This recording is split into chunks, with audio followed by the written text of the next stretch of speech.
According to the U.S. Bureau of Labor Statistics, there are over 400 workplace homicides each year nationwide.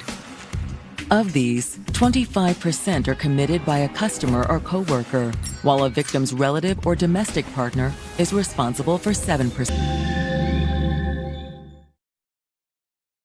Hotel, an establishment known less for its comfort and more for its surprisingly resilient population of dust bunnies and questionable stains, or quite traumatized.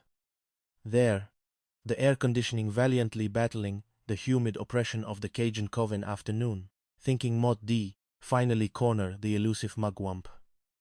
Mott pulled into the suspiciously quiet parking lot, its asphalt pockmarked like a lunar landscape. Room 13B, one knocked on the door, tentatively, then a bit more assertively. No one answered, waiting earnestly. Exasperated. Mott pulled out my cell phone, a model so ancient it practically predated the invention of electricity, and called Mortimer Mugwump's cell number, which we did manage to procure from the police database after some rather extensive badgering of our dispatch team. Rang. Once, twice, and then a voice, reedy and cautious, answered. Hello? Off to be. My voice taking on its most official, authoritative cadence, the one Mott usually reserved for reminding teenagers not to drive their airboats through the town fountain, entling wegleest. Mott met Caden Coven, Sheriff, S Department. Mott met investigating the disappearance of Barnaby Bumble Jr., and Mott understand you were in contact with him recently. Honestly. Silence. A pregnant, echoing silence. And then, with a click that was almost comically abrupt, he hung up. Woody ties. My eyebrows, which usually maintained a placid, if somewhat bushy, existence, shot up so high they almost tangled in my already disheveled hair. Now that raised an eyebrow. Several eyebrows, in fact, conspectatized, Mortimer Mugum traumatized. Of cellular defiance informed Inspector Finch that he was a potential suspect. A prime, shiny, gift-wrapped potential suspect. Orman wasn't. Instead, trauma pay work, hanging up on a detective, Astotin. Which was essentially the same thing, but with more paperwork, was an almost surefire way to guarantee a personal in-depth meeting with said detective, usually in a rather uncomfortable room, illuminated by a single, flickering, fluorescent light. We Gaurchai. Well, Mr. Mugwump, Mott muttered to myself, rubbing my chin, which now sported the distinct possibility of a new beard growth due to stress. This review, shall we? You get a phone call from a policeman, and you don't want to talk to him. What? Pray tell. Do you have to do with the death of Bam Bam? My internal monologue, like my external one, often spiraled into slightly theatrical pronouncements.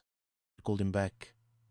This time, Mott took a different approach, softening my tone, adopting the just a friendly inquiry voice. Mott D. Perfected, ovaries of dealing ve cape.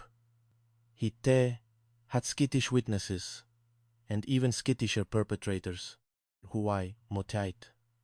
Mott said, my voice dripping with what Mott hoped sounded like benign reasonableness.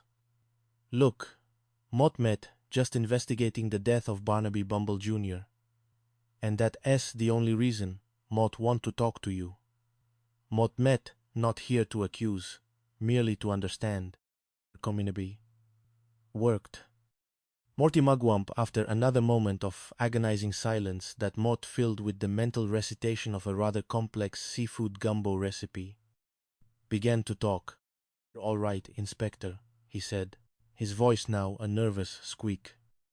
Mott can explain. It's just, not exactly something Mott want broadcast around. Rewind to wide. Mr. Mugwump said, linting my phone, as if it might give me greater insight. Why were you calling him? When Emily called.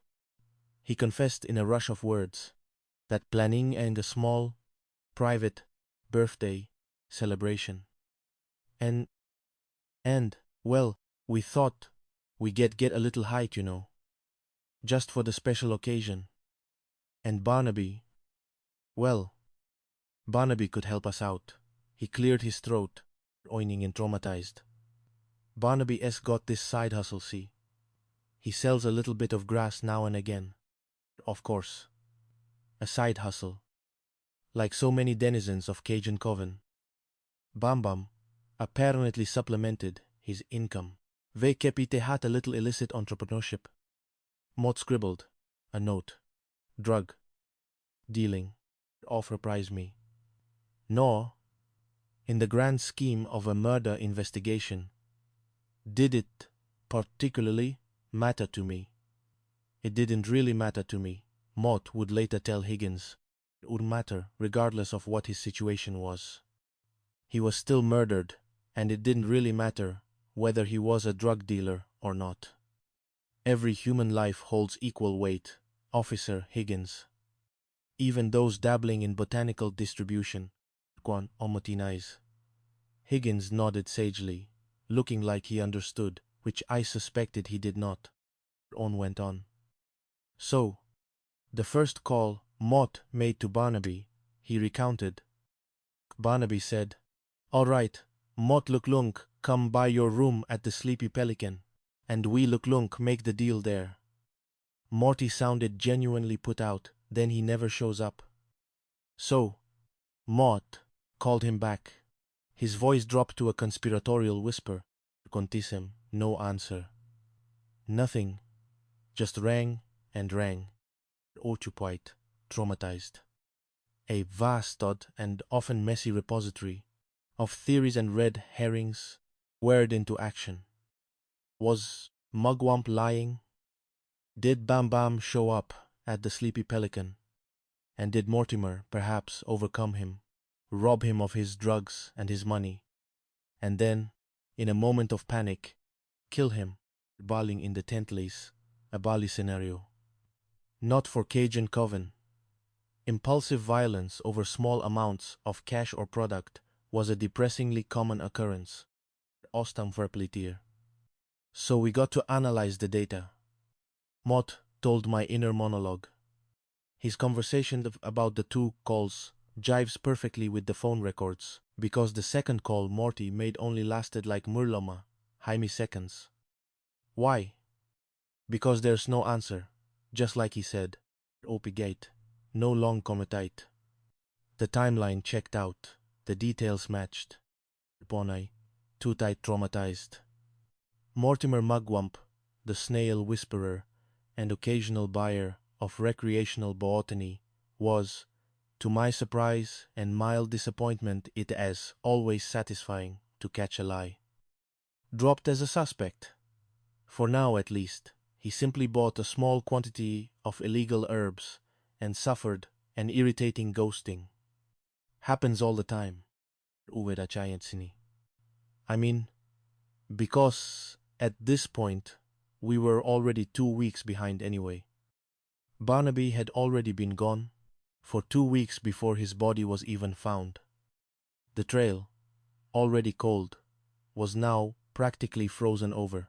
It was not one to be deterred by a bit of icy evidence.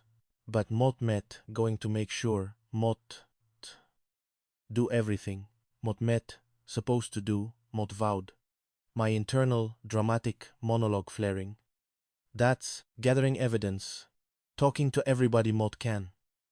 Mott might have to keep moving, and moving Mott would, when tight a beat, even if it was mostly shuffling paper and making slightly too many phone calls to people who were increasingly annoyed by my inquiries. All swide, he regretted white, adues clear. Mott had to return to the effort to find the estranged wife of the victim. Her story, whatever it was a crucial puzzle piece in the chaotic mosaic of this murder. One te quenta lie. Their relation, The last days of Barnaby Bumble, Gwenaby.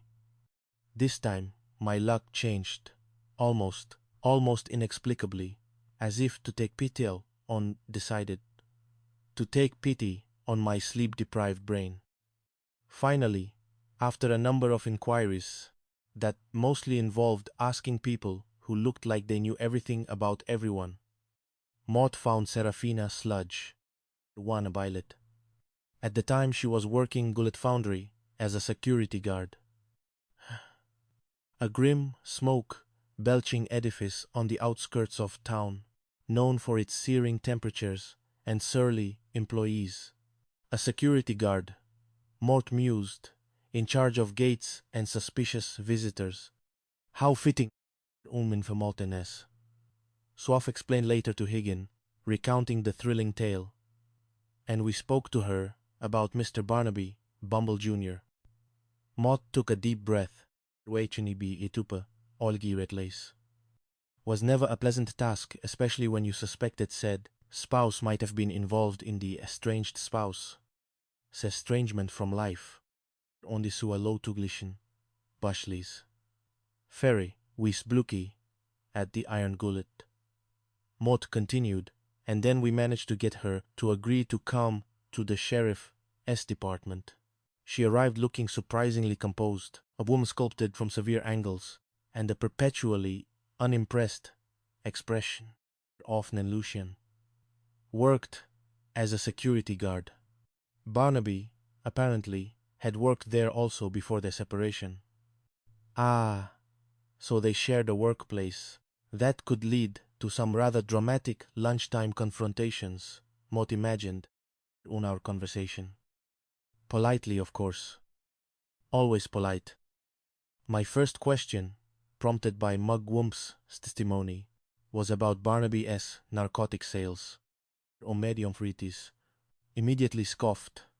A short, sharp burst of air that sounded like a cat hissing. Oh, that, she replied, waving a dismissive hand. That was a very minor, very occasional thing. A silly side hobby, nothing more. Onpi, wetting in e. Her dismissiveness felt a little too emphatic, a touch too well rehearsed, but Mott let it pass for the moment. There would be time for gentle prodding later. Onity-eyed.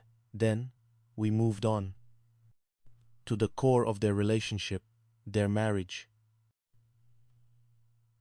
Mott asked Serafina to explain it. At first, she made it seem like everything was rosy, like a particularly wholesome greeting card scene.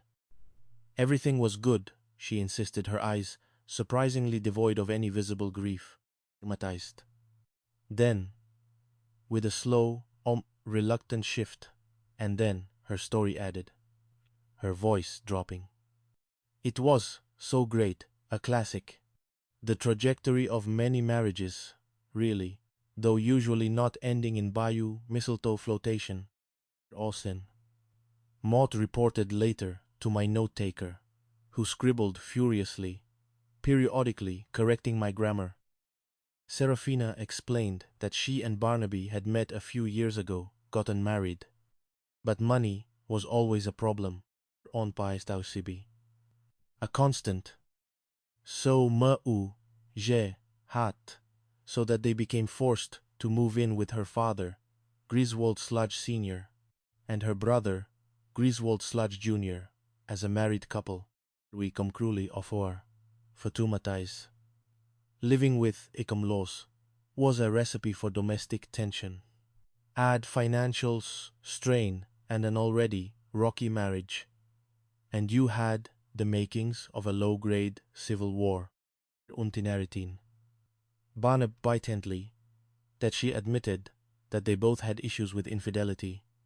Both of them, apparently, had dabbled in the dubious delights of extramarital dalliances. Understand what she was doing, what she wanted to do, and he was. What he wanted to do, Serafina offered with a grim, tight-lipped expression. A free-for-all, it seemed, a marital open season. Ingen timotatized. Finally, she delivered the coup de grace with Barnaby had cheated on her. She had discovered this, apparently, with the dramatic flourish of a daytime soap opera revelation, and promptly kicked him out, again Weta traumatized. But they had this on again, off again dynamic for the last few months, a perpetual loop of reconciliation and renewed resentment. Wannabe, the last time you saw your husband? Miss Sludge, Mort inquired, leaning forward, trying to catch every nuance of her expression. Quantize. February, Jaime, lummed, she said, her eyes now fixed on some point beyond my left ear. She said he came by around mere o'clock in the evening to pick up some of his clothes. Her story felt strangely detached, almost clinical. Ondul kept him. He was standing, Arnaby, thumbing his phone. Her description was strangely precise, mundane even. He was on the phone. He was preoccupied by the phone. Untly, Dwight traumatized, Droman. And then, a new character entered our evolving drama. With a sniff, Serafina said he was on the phone with the other woman. A woman she identified as Esmeralda Evergreen. On the phone. Serafina recounted, a faint, almost triumphant smirk playing on her lips. Very heated. Maud could hear her through his phone. Odi Sludge. Bam estranged wife, saying that Esmeralda Evergreen, the other woman, was a maniacal, crazy woman who was insanely jealous of Serafina. And if you out of control, angry, and jealous, what, pray tell, are you capable of? Just about anything. Including, and especially, murder. Uriman began to twist. Like a particularly slippery swamp will eel. 2 women, 1 dead man. A love triangle with tragic watery consequences. The pressure intensified. Eind went back to Penelope. Bambam's heartbroken girlfriend, her innocent, honest grief, the love of his children. That is the other side of this, the true tragedy, remembered past. Maud they know there wanted to be true. Maud remembered her saying. But Maud had to believe it. Everybody around me was crying. It was like an out-of-body experience, basically. But we just got to sit here and let the police do their job. Her words resonated. The of this. Until Ligim, abandoned, traumatized. Investigators had now learned about an enormously out-of-control argument between the victim and his alleged new girlfriend, Esmeralda. So Maud, Alistair Finch, was now extremely interested in Esmeralda. My luck, surprisingly, continued its baffling trajectory of fickle generosity. For Finch, a timid knock on my office door, followed by the hesitant appearance of Officer Higgins, who looked like he'd seen a ghost. There's a woman here named Esmeralda Evergreen. She says she wants to talk to you, but traumatized. Clearly had a dramatic flair, the other woman appearing on cue, as if summoned by my very thoughts. Remarkable. Oi somatized, insomately. We did talk to Esmeralda, Mott later expensive and rarely used voice recorder, trying to recall the specifics. She kind of gave us the insight of what their relationship was. Esmeralda was, indeed, in some kind of romantic relationship with Barnaby, as loving and passionate, albeit fraught with the complications of his ongoing estrangement. She proceeded to tell us how she loved him desperately, and how she'd found out through other means that he was now tragically dead. On eyebrows. Once again performed an aerial, ballet, Miss Evergreen. Maud began, my tone carefully neutral. If you loved him so desperately, why did you not report him missing? Why did you not come forward before to say, hey, Something's wrong. Kwon Batatli looked at me. Her eyes wide, a delicate handkerchief clutched in her hand. Monot, don't know what to report for that, Inspector, she stammered, twisting the fabric. Pomidentutized. Well, for one, because he is still technically married, and Maud didn't want to interfere in that. And honestly, Maud thought it was just, maybe he was embarrassed or trying to let it die down, because he knows his wife is a black hole of drama. You know? Often, gently. Herward, who had listened, Enfer, a man caught between two difficult women. A scenario that, while common, rarely ended in drowning. Onai, Maud pressed. Do you know Serafina Sludge? Ontin Grofnis. Esmeralda's delicate features tightened. This is not a cordial relationship. From my understanding, she said, choosing her words carefully. She cheated first. She cheated multiple times, Inspector. This was new. Serafina hadn't mentioned her infidelities. Ontonionation. He used to try to go back and fix it. And any time he goes back, he'll try to fix it. Another guy will shoot the fool. Her description was colorful, to say the least. Odi Tenefin presented a narrative of Barnaby as a victim of Barnaby, as a victim of Serafina's bad behavior, rather than the instigator. Entourage. Serafina was saying that this one, meaning Esmeralda, was the source of the rage and the potential threat to Barnaby. Now, the other woman is telling a totally opposite tale from Serafina. One of these two, Maud concluded. My brain aching is lying. Which one is? Either or both. Brambai, Claseiki said. She said to scenario. But, with a cadaver floating in the mix, it raised the stakes considerably. Belden asked Esmeralda the crucial question. When, the last time you saw Barnaby? Replied. Hey Nabi, she replied, without hesitation. February, Bazar Bami Foot. In the afternoon. I picked him up from work. The Iron Gullet Foundry, presumably. And later that evening, apparently, Barnaby made his way to the home of his estranged wife, Serafina. Quite. Here was where the stories diverged dramatically. Maud confronted Esmeralda that Serafina had supposedly overheard, made by Esmeralda to Barnaby the night of the Jaime Lamti during his fateful clothing retrieval mission. Olsiri. Esmeralda's brow furrowed. Never had an angry phone call with Barnaby, she insisted, her voice gaining strength, bordering on indignation. However, she added, Maud got one from Serafina.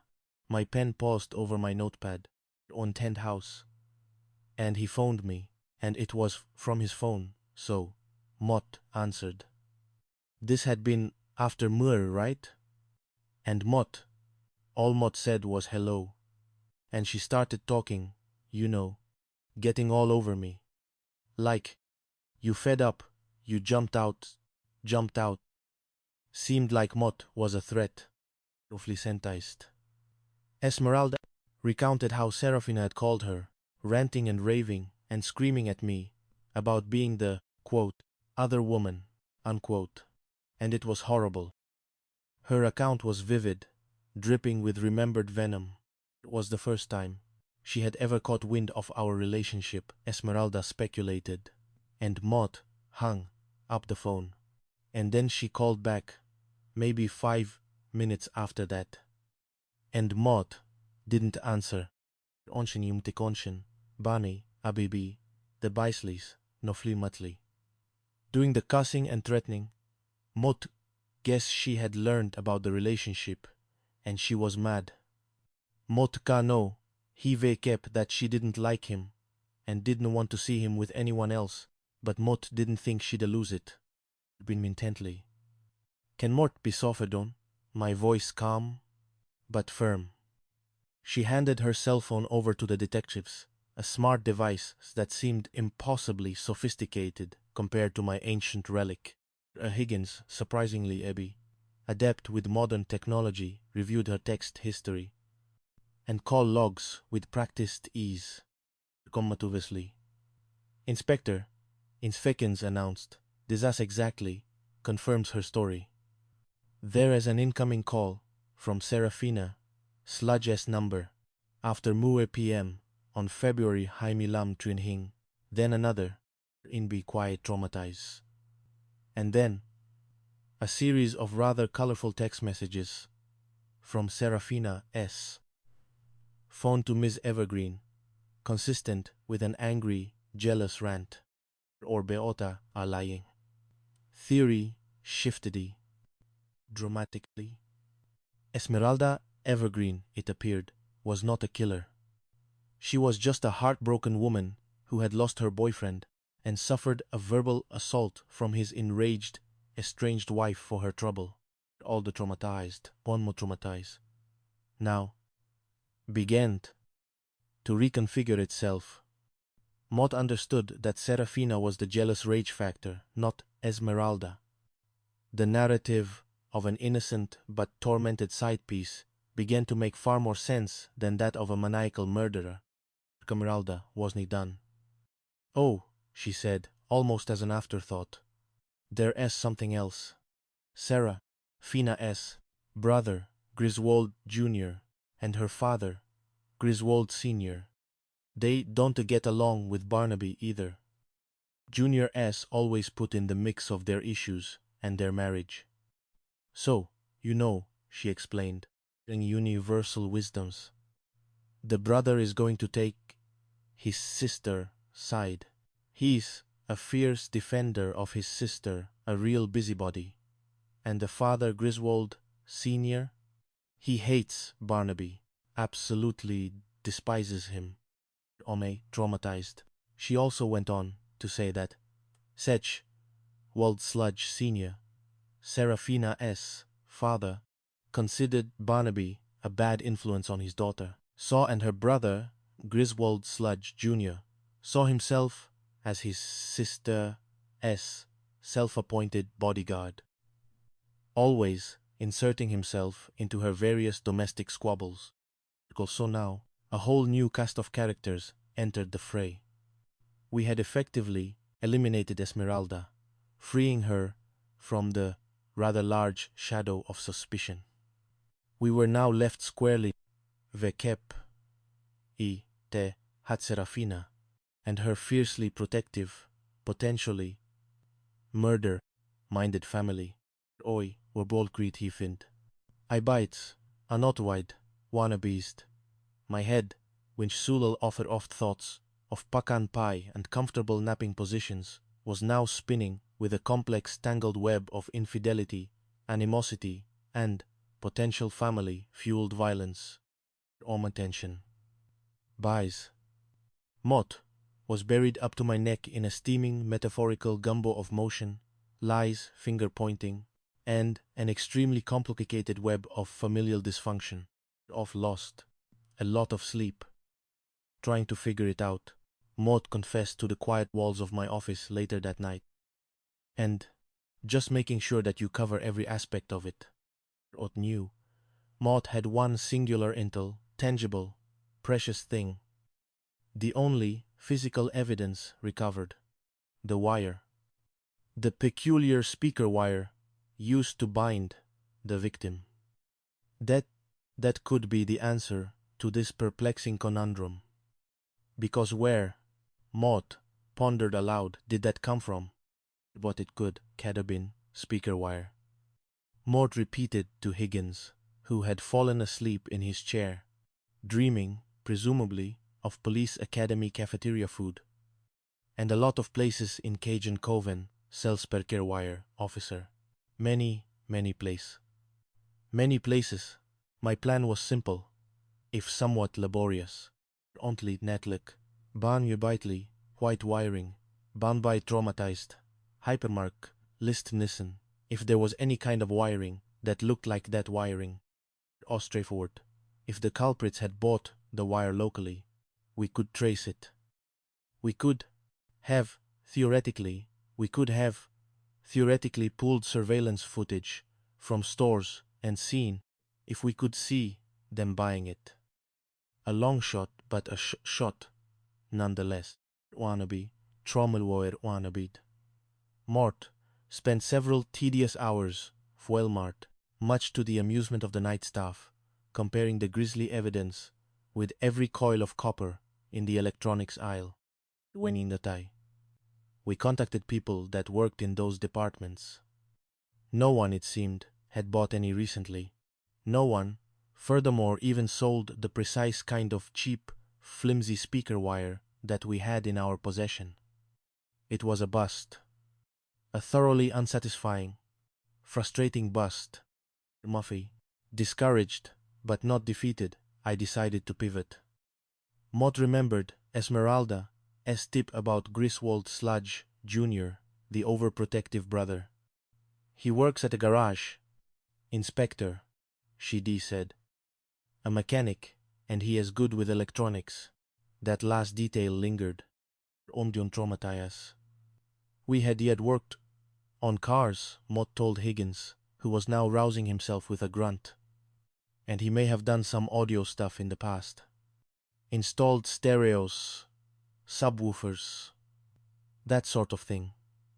And then a small, triumphant bell went off in my increasingly exhausted brain. Ollie-wired Christmas, light finally flickering to life. He works with speaker wire. The very thing that Barnaby Bumble Jr. was tied up with. Commutic matide.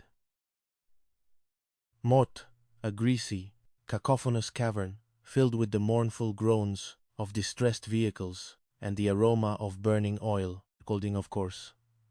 My luck, Mott realized, was still performing its unpredictable ballet.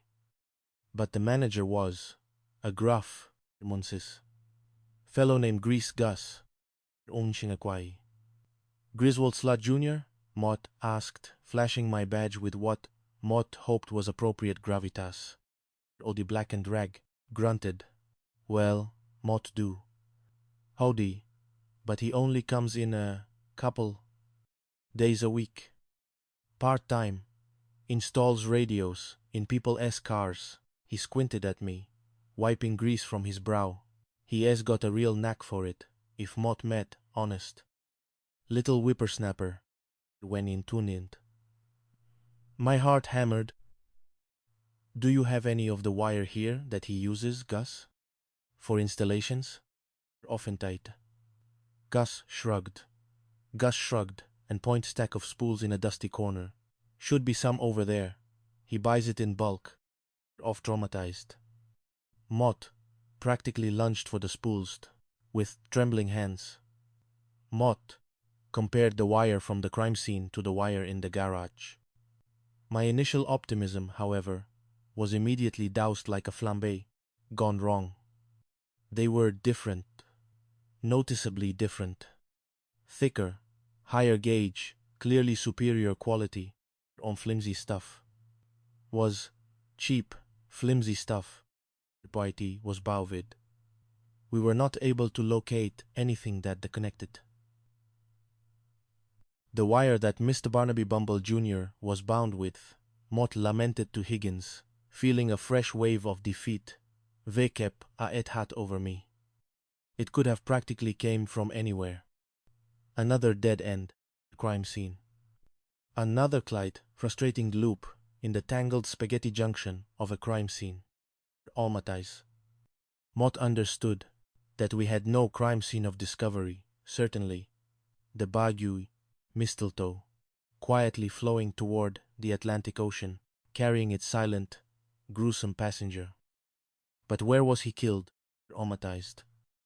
The original site of the crime was a phantom, elusive and infuriating. My internal monologue sighed heavily. The likely scenario, Mott concluded, is that he died in the Sludge household. Something bad happened in that house. Traumatized. And then, as if the narrative pity, God's pity on my beleaguered state, the pieces, previously stubbornly uncooperative, began to shift. The mounting evidence, though circumstantial, formed a rather compelling, albeit hazy, picture. Also traumatized.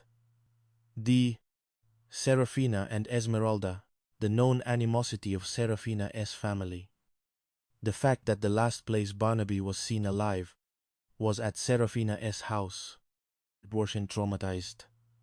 We had developed Propoblechen too, I declared, my voice echoing a newfound determination. Circumstantial evidence, enough to finally get a search warrant for the house, also had begun. The Sludge household. Swamp, a street whose name suggested picturesque charm, but in reality was a patchwork of ramshackle homes and aggressively vibrant lawns, chorused in voice. Several traumatized. We arrived in force, several patrol cars descending meaning but ominous pelicans. Griswold Wall Jr. and Sr. were there, seated next to Serafina, on a porch swing that groaned under their collective tension. Three statues of defiant, wary silence approached, warrant in hand. Give them the search warrant, Maud commanded, my voice projecting authority. And then they have to come out of the house while we are conducting a search of the house. Entre Aulislint. But it was his standard procedure, of course. But the image of them, forced to watch their private lives being publicly dissected, felt profoundly significant. Wamacoma tried. The search began. It was meticulous, systematic, and incredibly thorough. We were taking photographs, we were searching rooms, every nook, every cranny, every potential hiding spot, oohing for anything. Cutting objects, any stray speaker wire that might be similar to our evidence, any other potential DNA, blood, fibers, anything at all. Rafina, bedroom. Uni traumatize. The room, decorated in a surprisingly muted palette of swamp greens and mud browns, had wall-to-wall carpeting. But something was off. My eyes, trained over years of looking for the slightly askew, the subtly incongruous, instantly picked up on it. Amplity. Maud recalled, my memory crisp with the details. A section of carpet had been cut and replaced. Odd corners, odd angles, odd ankles.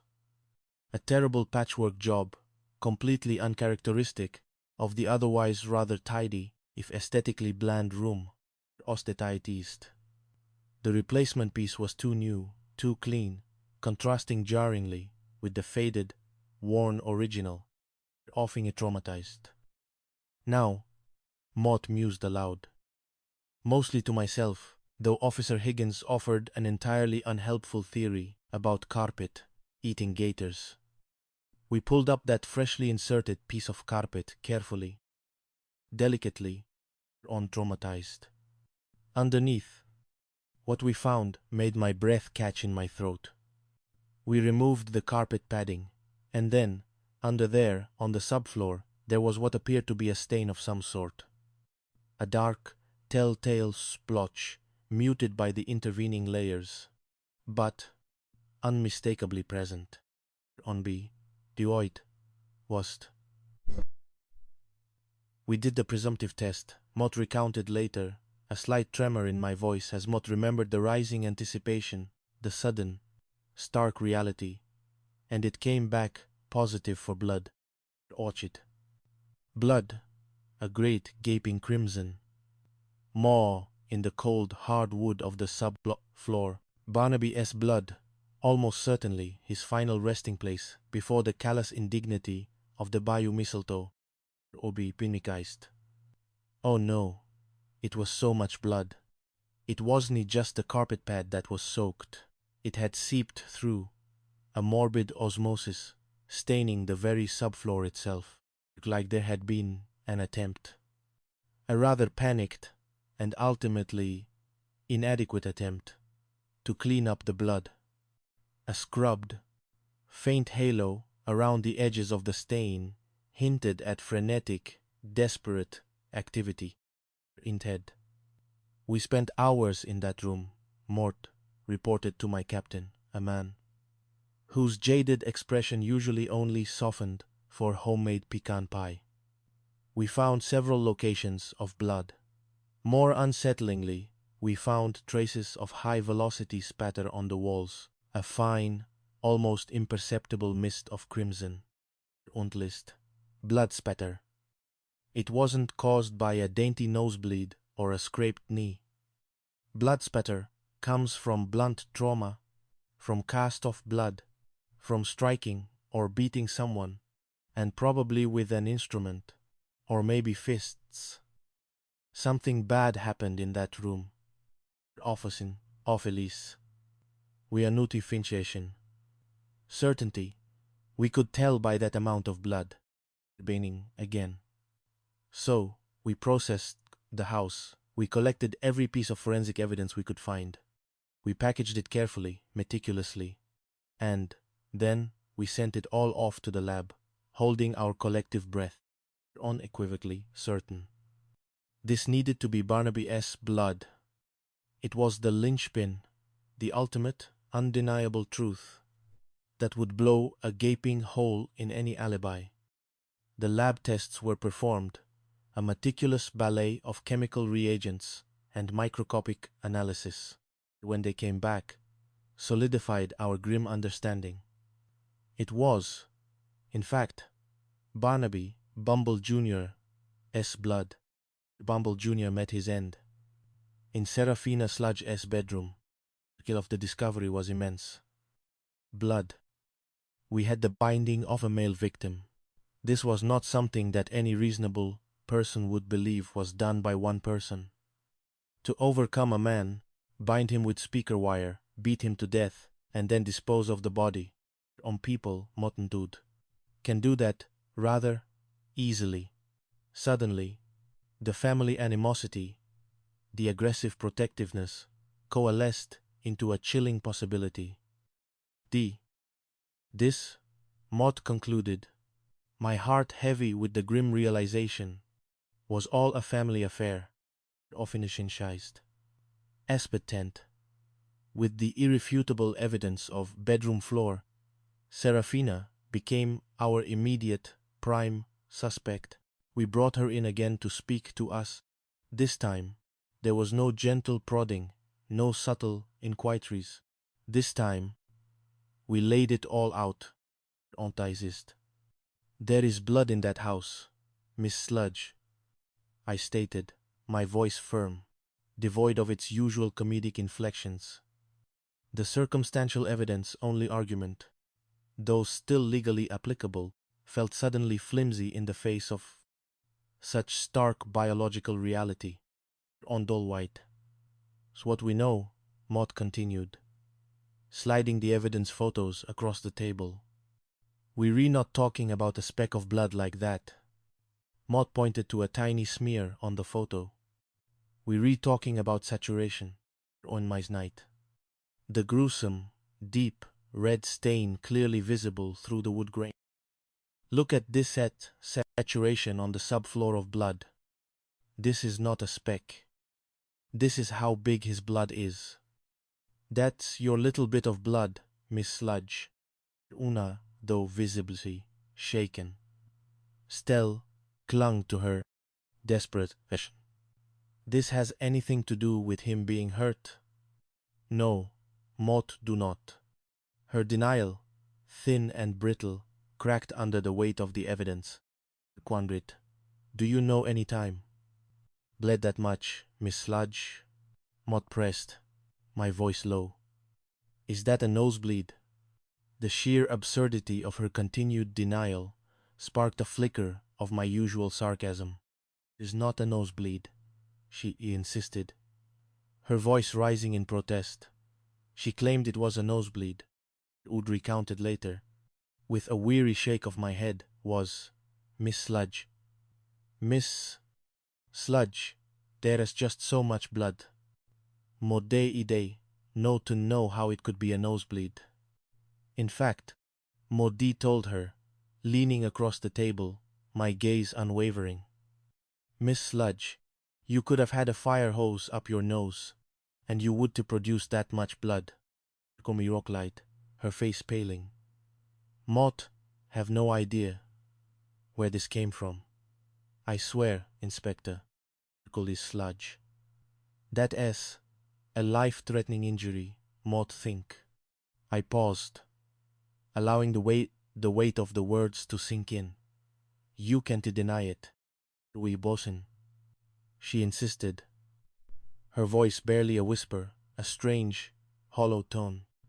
And Mott miss him from the bottom of my heart. Con Albin noise.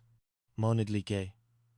Mott later recalled to Higgins, my face a mask of weary frustration. Putty B. And then Mott said, well, somebody did miss Sludge. He was killed in that room. It was like watching a denial masterclass. You know, like the day S when you broke her in the house at night. It S an acknowledged S favorite. Mott paused. Or perhaps that S an interrogator S favorite. One keen. My mind, even in the midst of intense police work, had a tendency to derail into verbal self-corrections. All graced. The theory was quite simple. A chillingly efficient outline of human depravity. Could Serafina, a woman of relatively slight stature, physically overcome Barnaby Bumble Jr., a balmy high-year-old man?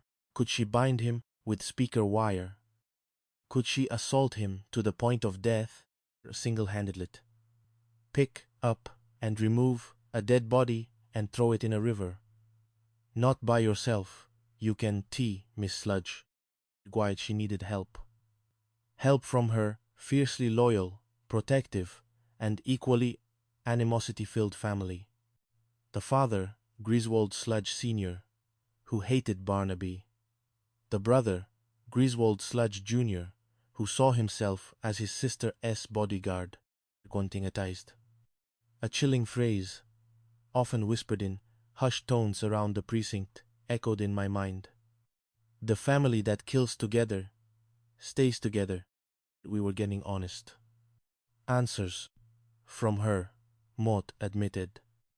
And then, Serafina did the one thing that always slammed the brakes on an interrogation. Once she said she wanted a lawyer, she was free to go at that point. Another legal hurdle cleared, greeting instead of Ennaby. Sad. The shock investigation had not yet produced enough ironclad, rock-solid probable cause to arrest anybody. Knowing and proving, Mott reminded myself, were two profoundly different beasts. Wonauen. It seemed unclear who committed the kep hat ate parts of this vicious crime. At that point, we just had to, like Mott said, just continue looking for evidence. We want to know everything that happened. We want to know why. Obi. You re-following the evidence. We were following it, all right. At Overd bin Leischen, Trumeetwise. Of suspicion and denial occasionally. Stumbling over our own comedic missteps. Omply, I bide again. K. Foff. Mott. Inspector Finch had nothing truly definitive that Mott could confidently explain to a jury or a judge. It was all circumstantial, all supposition, however strong it felt to my gut. Why you to sink back into the murky depths of the Bayou Mistletoe? A ray of peculiar light broke through the investigative clouds. We were fortunate that a fellow named Fitzwilliam Fitzy Fitznoodle came forward. Enby, Tantet, Elise. Fitzy Fitznoodle, a man whose name alone inspired mild amusement of unease. He was a distant cousin of the Sludge family, known more for his ability to grow impossibly large zucchini than for any particular investigative insights. Okay, Mr. Fitznoodle, Mott began, hoping this wouldn't turn into a conversation about prize-winning horticulture. What do you know about this? Andrew Johnson. No, pardon me, Fitzwilliam Fitzy Fitznoodle began to spin his tale. Billy Harrison. No, Barnaby Bumble. Had been missing Barnaby Bumble. Had been missing for a couple of weeks, Omtingen. With Griswold Sludge Jr., he asked Alex. No, Griswold Jr. To drive to Gator Gulch to help a friend move some furniture. Enebry, chewing on an invisible piece of string. So Griswold Jr. agreed. Webby intently. Now. No. Fitznoodle. Feel it was important to come in and tell the police this seemingly innocuous detail.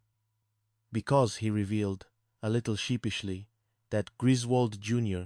had been acting incredibly strange during the drive. Come stai? You know?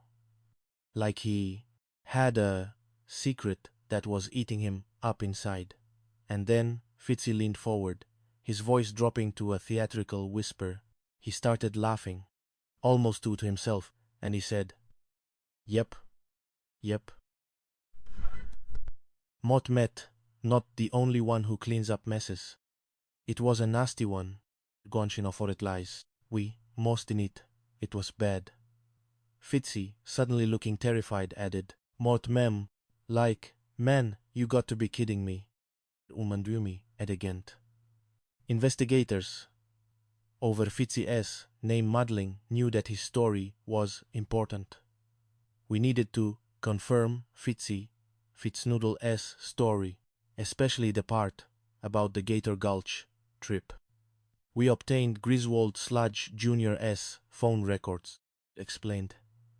And that S. what we went off of Mott, explained later. Confident-wide. He's still quite traumatized. We did a GPS location his second phone, and lo and behold, it showed that very ride, precisely taking place to Gator Gulch on the very day when Fitznoodle said it was. It confirmed the fact that that trip did occur when the bee Pessies. And what Fitzy claimed Griswold Jr. told him during that conversation about cleaning up messes took on a chilling new significance. Griswold Sludge Jr. S. cell phone yielded another, even more critical, piece of information, another location, another timestamp. At 2 o'clock in the morning, on the Heimishaus of February night this homicide occurred. Griswold Jr.'s phones had pinged at the local Walmart hypermarket. Wait, Tamarikenti, Mimorditait. That's one of the only things at that open, Mott recounted, my voice crackling with fresh enthusiasm. We had to look at that video to see if they may have come into Walmart. Mantun. A vast, sprawling repository of mundane late-night shopping, aisle after mundane aisle. That was a lot of footage we had to go through. Higgins, Mott groaned, recalling the hours spent staring at grainy security screens. Unmekil, traumatize. Hours and hours of watching in shoppers with teenagers and one particularly determined gentleman attempting to purchase an entire pallet of canned peaches. Windin, on camera. Clear as day, strolling through the brightly lit aisles at high a.m. Griswold Sludge Jr., and beside him, Griswold Sludge Sr., dear old dad, the so smarter, older, more calm individual in most families. But not, it seemed, in this family, of the late-night shopping spree. And ve kep hatate, were they buying? Not late-night snacks, not fishing lures, not even absurdly oversized zucchinis, walkside, peroxide, gallons of it, large, industrial-sized bottles. Want my hydrogen peroxide, a very effective cleaning agent, particularly, as any good investigator or amateur crime enthusiast knows when it comes to blood, or no o'clock in the morning. As the question, are there innocent people buying things in the morning? And the answer, of course, is sure there are. Many, many innocent people driven by inexplicable cravings or bizarre late-night domestic crises, communicably abilized. Mot emphasized for dramatic effect. They were generally not buying hydrogen peroxide by the gallon at 2 o'clock in the morning after their daughter's estranged husband has just vanished, only to be found dead, bound in speaker wire and soaking in the bayou mistletoe. What I use. No, were? These two were buying hydrogen peroxide for a very specific, incredibly nefarious purpose. They were buying it to clean up a whole lot of Barnaby Bumble Jr.'s blood from their sister S and daughter S bedroom. My friends, was the ultimate nail in the Sludge family coffin. We look at that video hand on the desk, the sound echoing through the suddenly charged room, and that Officer Higgins is the point of no return, the point of making an arrest. Intight moment for me. That Mott was able to accomplish that. Mott confided to myself later, sipping a truly dreadful cup of lukewarm coffee. That was the first step to me in justice. Explanation sheet. Imstegen is overwhelmingly filled. Vekep ite, hati, hat pressure. A relentless, gnawing beast that consumes your waking thoughts and invades your dreams. Often traumatized. Perhaps a touch too poetically. When you have somebody by the throat, metaphorically speaking, with undeniable evidence, it is absolutely euphoric. It was in custody. Griswold Sludge Jr., Serafina Sludge, and her father, Griswold Sludge Sr., the Sludge family, all accounted for. The bayou mistletoe could breathe a sigh of relief. Evaluation. Our ineffable overnight. Investigator evident, his nauita had pretty clear, owning quantized. Chillingly precise idea of what happened to Barnaby Jr. on the night of February Jaime. Lament. Teest Kleichen, Heining Kumui Bay, went to Trelay Tutend. Infidelity on both sides, a bitter, protracted dance of mutual betrayal. Emotion, the jealousy, the festering resentment had filled Serafina. To the absolute maximum, she plotted her revenge, a carefully constructed trap disguised as an offer of reconciliation. Offitide. Serafina had decided to text Barnaby. There were some text messages, back and forth. A conversation about a candlelight dinner in the bathtub of all things. An absurd, tragically seductive offer. What he was going over there for, Mott explained, piecing the narrative together for the prosecutor. When he entered the house, he was invited into her bedroom, which Mott met, sure Barnaby thought was promising. Thought he was going to have a reconciliation with Serafina, cleverly designed to end his life. There had been, no doubt, a history of conflict between the two, a toxic relationship that had finally boiled over. Kulpanden, who is Krobenlight Gate, all came to a head night. In the house, Mott theorized, my mind replaying the sequence of events. Ushin's brother, Griswold Jr., was there, waiting, perhaps, or perhaps just opportunistically present. Opportunistically pescendent. He got involved. Barnaby was attacked, subdued, overwhelmed by these people, a brutal, cowardly ambush, often from Onobi. The cheap speaker wire, conveniently at hand. From Griswold Jr.'s brief dalliance with car audio, or perhaps from an entirely mundane home appliance, was used to tie his hands and feet, making him helpless. Kosinbo, we wonder, Gri, relies Aconili, we wonder.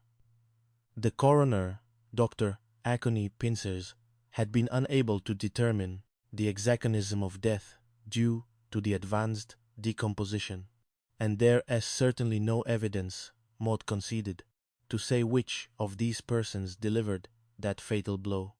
The Conti event was undoubtedly unconfirmed of their singular, concerted actions. The beating was part of the rage factor, resulting in Barnaby's demise. His blood, tragically, provided the silent, irrefutable testimony. Or due to Barnaby. There was a concerted effort at that point, and a desperate, panicked scramble to get rid of the body, to clean up the crime scene, and to do what they could to distance themselves from that horrific situation. Hydrogen peroxide and frantic scrubbing, futilely attempting to erase the evidence of traumatized. Then, under the cover of darkness, they removed Barnaby from the premises. A ghastly, clandestine journey. They drove him to the Bayou Mistletoe and tossed him out, believing that he's going to float down the river, wind up in the Atlantic Ocean, and never to be seen or heard from again. Matai. Maud admitted, a lingering frustration in my voice. So much time had went by. Maud don't know if we Luglung ever know, but the rest of the story, finally, was known. The puzzle was complete. The Sludge family had acted together. A trial, the jury meticulously weighed the evidence, separating the active killers from the desperate accessory. Desprecanting accessory. Offero Sisli, Sistwikau, Nistwikau Ken, on the Minchli, Tencher. The father was only involved in the cleanup, a terrified complicity born of familial loyalty, not direct participation in the homicide. So, they charged him with obstruction of justice. Holtipol Sludge, Anaby. But Griswold Slanababy, Sludge, Jr., the verdict was stark, absolute, and undeniably just. The jury believed that they were the primary killers in this case, and they convicted them of murder. Traumatized.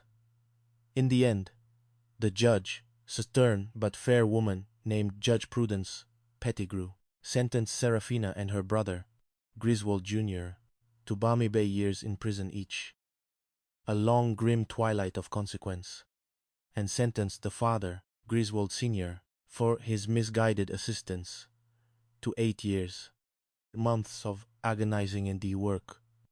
When Mott heard the verdict, sleepless nights, and the occasional stress-induced pecan pie binge, Mott felt an overwhelming sense of relief. Mott cried. When Mott heard the verdict, Mott admitted, without an ounce of embarrassment, Onmor knew, that we finally got justice. We truly did. Onatize it. Barnaby et former girlfriend. Barnaby in court for the sentencing. Her face, though still etched with grief, carried a fragile peace. Barnaby, he was a hands-on father, hands-on with everything, she told me afterwards, her voice thick with emotion, all wipe after traumatized. And sometimes would just want to pick up the phone, talk to him about his kids. His kids haven't had a dad to see the teenage years. So a lot of things that a teenager would need their dad to show them, Mott really didn't have that. That. She paused, a bittersweet smile. Ain't. But when Mott make a touchdown, he is still right there beside me, in my heart. Community, yes. Her voice soft but resolute. Every year, we celebrate his birthday and things like that. We go release balloons where we found him at, or we'll go to his favorite restaurant. It wasn't easy, she admitted. The grief was a constant, unwelcome companion. But Motka, Nove Kep, he is still with us, still watching. On one. My first homicide case. That one will always stick out of my mind, Mott reflect looking out at the murky waters of the Bayou Mistletoe. No longer a grave, but a canvas of memory, because it was my first one. And ultimately, we got justice for his family. You might traumatized. Homicide investigation is the ultimate test of the skill of the investigator. It's messy, it's frustrating, it is often profoundly disheartening. But good police work, even my particularly quirky brand of it, is, at its heart, the answer to the human condition's darker impulses. Inlithing, Mott mused, staring at my reflection in the dark, still water, but it certainly will punish those responsible. We are the consequences for your behavior. Wasi, we do. And with that, Mott adjusted my perpetually slightly askew trench coat, ready for the next case, the next tangled mystery that would inevitably land on my desk. On American Detective, Mott muttered, imagining a dramatic voiceover. Dismemberment is an incredibly evil thing. Their arms and legs were scattered around. This perpetrator is intent on covering his tracks individually. But no one can be careful enough to stop a good detective. We re-dealing with one sick individual. Banning Tedu Aboreni, obviously said. Mott shuddered, the poor soul who would have to investigate that particular debacle. Good thing, I decided, as I started my engine, that the Bayou mistletoe was usually a little less dispersed in its offerings. Botley, Onaby. The pre-dawn gloom clung to Coven, Louisiana, like a damp, oppressive shroud. A chorus of unseen swamped quad critters, frogs croaking their nightly woes, crickets performing their eternal symphony, and something unidentifiable splashing mournfully in the distance, filled the humid air. Wandin uimuttais. The calendar, March muy mot, home muy bay, but time, in Cajun Coven, often felt more like a suggestion than a firm declaration. Oftenly, Percy Puckeridge, a man whose enthusiasm for all things aquatic bordered on obsessive, squinted through the mosquito-riddled darkness. UFO of again. Perch was a fixture, a living, breathing testament to the therapeutic power of a fishing rod and a well-stocked cooler of lukewarm lager. We still traumatize. He possessed a gaze. Honed countless hours at shimmering water, capable of discerning the subtle ripple of a curious turtle from the majestic tail slap of a prize-winning gator. Today, however, that gaze caught something far less enchanting on his trauma form. Not a log, nor a wayward inner tube, nor even the discarded detritus of a particularly rowdy weekend celebration. This was bigger and distinctly unsettling. Bataille Singer Pirobi, by ice, whose reaction most crises involved a shrug and a see et la vie, felt a cold dread trickle down his spine, bypassing the usual warmth of his early morning libation. He leaned closer, straining against the pre-dawn murk. Holy shrimp fritters, he rasped, his voice a gravelly whisper. Now, that ain't right. Ontenschenkleid intently floated. Before him, jelly swaying with the languid current, a hoodle was undeniably human. Blodden, a corpse, adrift in the verdant tapestry of the bayou. The thermos clattered from Perch's trembling fingers, his trusty fishing rod momentarily forgotten. Onbel Betite, quite traumatized. He fumbled for his flip phone, a device so ancient he threw interpretive dance, his digits performing a frantic jig as he attempted to dial the emergency services. Winbetai, Forotai, his frantic, rambling account, peppered with references to haunted swamp trees and misplaced gator hats, sent shivers down the spine of the poor dispatcher. Benation. Not just the weight of expectation that comes with the moniker inspector, but the sheer ignominy of Alabaster, a nickname born from a tragic, youthful decision to wear a pristine white trench coat. We die, Moffer we traumatized. Pete. That garment, once a symbol, a permanent testament to the unforgiving nature of coffee spills, mud splatters, and the universal magnetism of airborne condiments. Unjoki agreed. Mod D. Of my professional life in Cajun Coven, dealing with crimes that range from a notorious case of competitive chicken theft to an elaborate scam involving fermented possum wine. Murder, however, tended to be a rather infrequent item on our departmental menu. We comatized. Most folk preferred a good, clean fist fight, or at worst, a strongly worded letter. But today, alas, my particular corner of the world had to elevate its criminal offerings. A body in the Bayou Mistletoe. Not ideal at all. Wando tumlikli, Finchid enticed. Mott was, of course, the aforementioned frantic call. My walkie-talkie crackled to life, demanding my presence at what was already shaping up to be an unusually unpleasant crime scene. Traumatized. Rolling. This is Investigator Finch reporting, Mott announced into the device.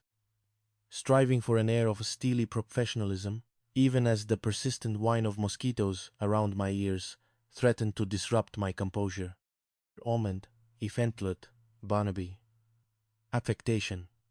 It always sounded vaguely administrative to me, less like a hardened crime solver, and more like someone tasked with inspecting picnic baskets for rogue ants. Opingringend, balle. Balle, bamele, balle, balle.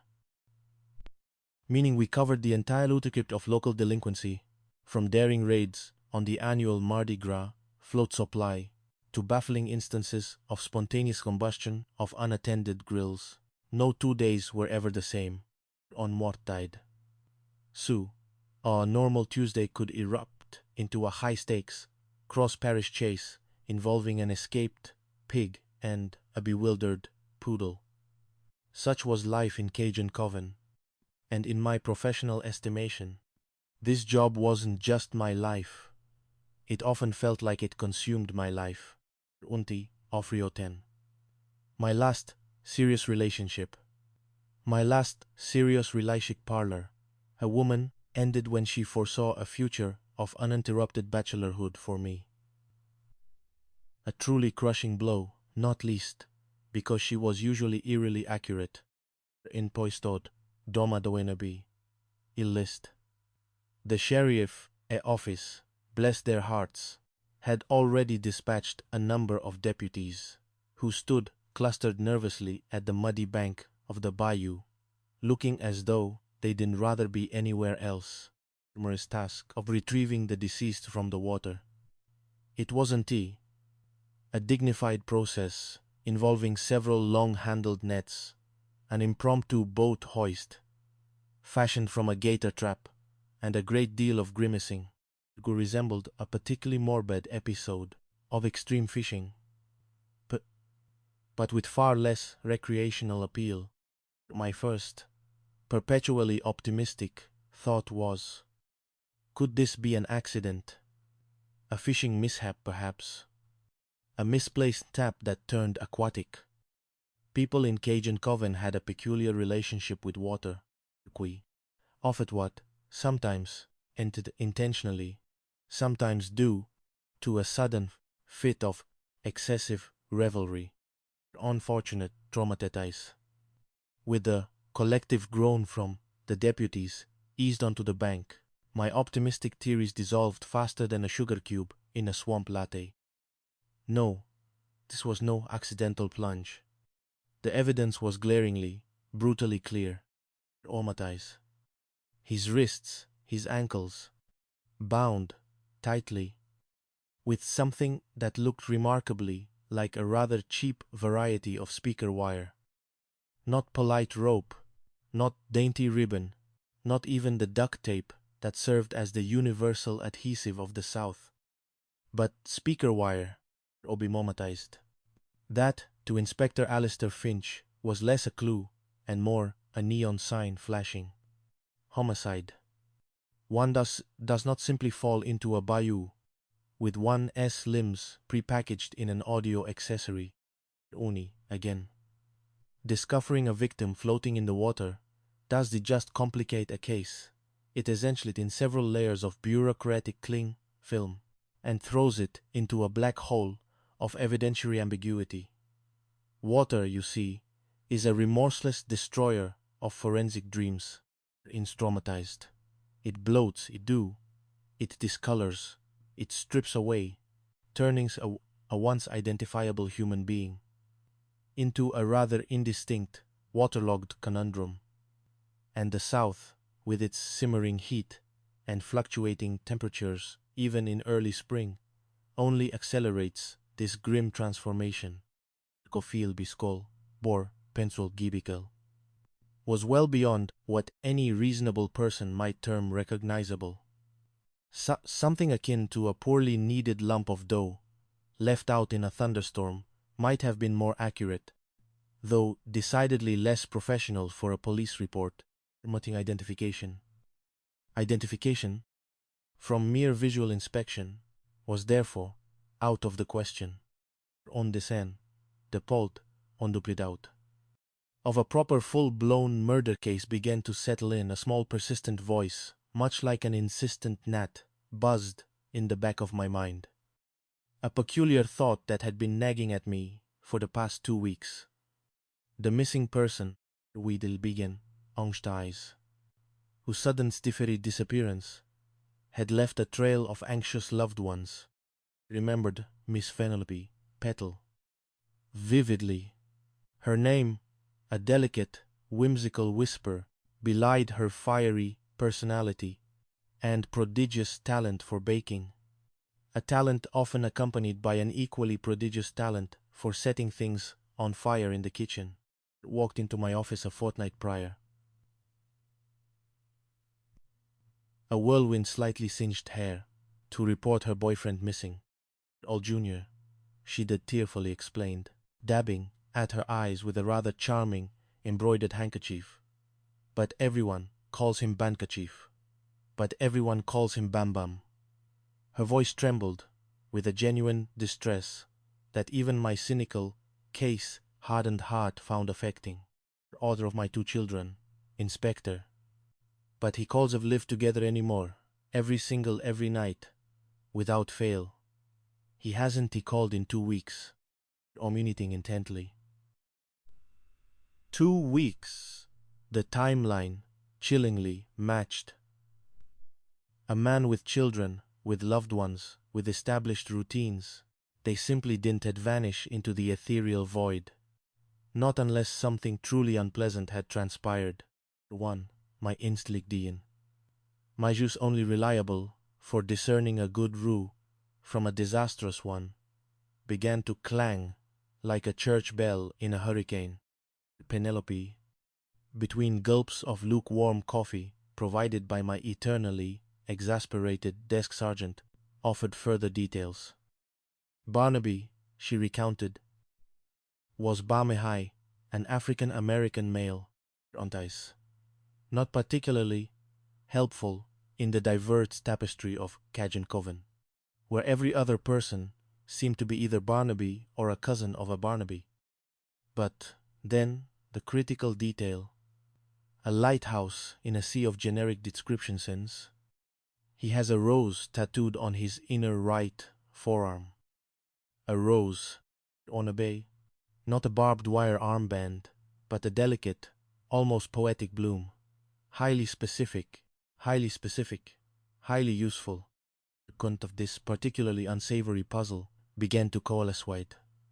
Because, with an almost audible click, Onaby, Finch, a man whose usual purview involved disputes over swamp property lines and suspiciously enthusiastic poker games, now had a prime, grisly candidate for his missing person. This, if true, would be my very first homicide. A real, honest-to-goodness murder. Ott suppressed a shiver, remembering the old adage about going from new guy to old guy in a minute flat. My 30 seconds were almost up. Unretrieved. Body. Having undergone an equally indignified struggle involving a gurney, several paramedics, and a surprisingly agile local dog, was transferred to the parish morgue. Mort, of course, had to accompany it. Protocol demanded it, traumatized. Traumatized. My stomach, however, quietly registered gruesome set. More scene, gruesome fun, gruesome things in my career. That unfortunate incident with the rock beehive and the lawnmower chief among them. But a human autopsy was uncharted territory for my delicate sensibilities. Only autopsy. Mott muttered to myself in the rattling, decrepit ambulance. The smell of disinfectant clinging to the air like a stubborn ghost. Yeah, Mott mean. It was a nerve-wracking thing when traumatized. Most of my colleagues, seasoned veterans of hundreds of such visits, would probably be discussing the local baseball team's chances, or the ongoing debate about the efficacy of various mosquito coils. But for me, this was a baptism by formaldehyde, cofinchly traumatized. That had truly seen him in the sterile, unforgiving glare of the morgue. Awesome title traumatized. Gruesome, barely scratched the surface. The speaker wire, a thin, still bound his wrists and ankles. That's the most uncivilized way that Mott could ever see a person going out of this world, Mott whispered, the words tasting like ash in my mouth. It felt cheap, impersonal, deeply disrespectful, only traumatized. Dr. Agnes Agony Pincers, the parish medical examiner, a woman whose calm demeanor and surgical precision were legendary, examined the remains with unnerving efficiency, wondering if definitively comatized. Offie, Tandaby, Shifi, she confirmed my suspicion sense, which rendered any definitive cause of death of impossible to ascertain. The presence of the bindings alone allowed her to rule it a homicide. Gwendol traumatized. No one accidentally ropes themselves in audio cable. Inspector, she stated flatly. Inspector, devoid of emotion, like a well-calibrated machine. She also pointed out several curious lacerations on the torso. Ollie, Morton, traumatized. Or significant cause internal damage, she mused, poking gently with a stainless steel instrument. Likely post-mortem animal activity or incidental abrasion from environmental factors. Whined Finchley Ken. Mott ventured, trying to maintain my composure. They often have specific tastes. The pincers merely raised an eyebrow, a gesture that spoke volumes. Alligators, Inspector. Insectostrid prefer a living target. They like to do the killing themselves. A predeceased item is generally not their first choice, unless pickings are uncommonly slim, wild, devoid of humor. Flick though Mott have heard of particularly entrepreneurial gators developing unusual culinary preferences in desperate times. I shivered, despite the chilled air of the morgue, or traumatized. The thought of an entrepreneurial gator gave me more pause than was strictly necessary. What the pincers couldn't offer definitive cause of death. Such was the damage wrought by the bayou mistletoe. Water, she intoned, destroys nearly everything useful for DNA, fingerprints, specific wounds. It renders a body a canvas of speculation. Quite ifora. How insane, to have toro, untraumatized. But amidst the grim pronouncements, one vital piece of information emerged. Dr. Pincers, with a rare, almost triumphant glint in her eye, pointed to a carefully excised piece of flesh on her sterile tray. On it, etched with a quiet dignity, was the unmistakable image of a rose, gigantic inner forearm. She announced, identifies this body as that of Barnaby Bumble Jr., also known as Bam Bam, or Thunderclap. My internal monologue, a chaotic swirl of theories and observations, finally crystallized into a singular, undeniable fact. Barnaby Bumble Jr. was dead, murdered on Divi Dayton, and my missing person file at DU et escalated to a full-blown homicide investigation. The mantle of old guy, however undeserved, had settled upon my shoulders. Ontonai, tently. My next step, an undeniable directive that pulsed through my mind like a broken bayou airboat engine, was to learn more about the man who was now a victim. Miss Penelope Petal was once again ushered into my rather cramped office, her initial distress now deepened by the grim confirmation. Umabihor, mentituin. Nervous sip, tea a surprisingly knifing soothing option. Maud found myself noting for future reference, and the faint, sweet aroma of burnt sugar clinging to her person. She spoke of Barnaby, a fragile whisper. He was such a character. Funny, outgoing, big personality, loved to smile, always telling jokes. He was a loving, caring father. She paused, her gaze drifting to the framed photograph of my predecessor, of the evening, and the chromonized stingsability kitty.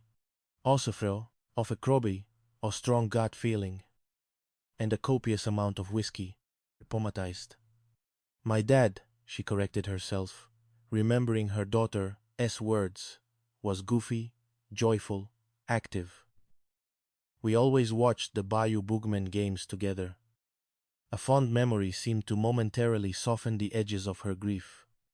Motot remember my first day playing football, and Mot ran my first touchdown, while the sidelines yelling, "Go! Go! Go! Go!" He met me in the end zone, just going absolutely crazy with excitement. Onby, her words painted a poignant portrait. A man of simple joys and profound familial love. Barnaby called his children every night. He routinely checked on them. He was a presence, an anchor. People like that didn't just disappear, not by choice. Gumor gently guided the conversation, pressing for any difficulties, any lingering shadows. "Are there any issues, Miss Petal? Any enemies Bambam might have had?" Kosi mushlitet. "Clouding over. The only thing," she admitted, her voice dropping to a near whisper, "is that he has an estranged wife. Waf. Her name is Serafina Sludge." The name itself sounded like a character from a gothic novel. Sludge. Not exactly a cheerful moniker, when Lentley been. Mort, about Serafina, Penelope, elaborated. A hint of steel entering her voice, around July of Haihin Homkam Melam. Barnaby and Maud got married that September. Ah, a rapidly progressing love affair, blossoming in the shadow of a decaying marriage. Annie and Serafina, Penelope confirmed, had recently broken up, and he had moved out. "He used to call me," she confided, her gaze direct now, "and talk to me about things going on in that relationship, but he wasn't happy. Uvi preliminary. Marital woes, estranged spouse, a sudden, violent death. The dots, albeit preliminary, were starting to connect with an almost unsettling efficiency. This could be interesting, Mott mused, though the comedic potential was, for the moment, lost on me. Or it could mean nothing, a cunning diversion. In the labyrinth, in pathways of criminal investigation, the obvious was often a cunning and diversion. Regardless, we needed to know more. Wilfise. Serafina, Sarah's estranged wife, instantly vaulted to the top of my rapidly expanding persons of interest list. First wives, second wives, third wives. In homicide, the spousal relationship was almost always a good starting point, in approved executive as a moonbeam. In a ter pit. Initial attempts to locate her through conventional means, phone calls, visits to known addresses, discreet inquiries among the local gossip mongers, proved utterly fruitless. On embrace. I cried, frustrated by the sludge-shaped hole in my investigation. Mott opted for a tactical retreat. Right, Mott announced to the silent, ever-present specter of my dead predecessor. Let us pivot to Bambam's phone records. Odd, traumatized. Phone records Motti always found were like the confessional booth of the modern age. They might not tell you everything, but they certainly gave you enough rope to hang a suspicion. Or Hare, Higgins, and my perpetually over-enthusiastic